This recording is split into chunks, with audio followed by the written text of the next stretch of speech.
चला, पनीरची भाजी खाऊन जर कोणाला कंटाळा आलेला असेल तर आज आपण पनीरची भुर्जी बनवूया। त्याच्यासाठी भरपूर असा कांदा कापून घेतलेला आहे, टोमॅटो कापून घेतलेला आहे, लसूण ठेचून घेतलेला आहे आणि कढीपत्ता घेतलेला आहे।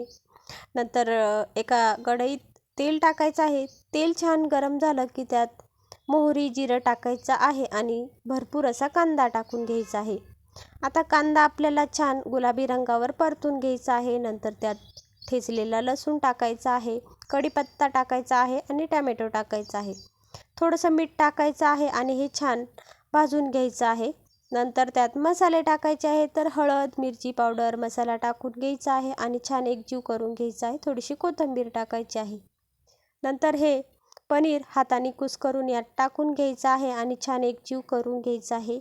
तर आपली पनीरची भुर्जी तयार झालेली आहे। त्यावर थोडीशी कोथिंबीर टाकायची आहे। तर या खायला आणि पटकन सबस्क्राईब करा।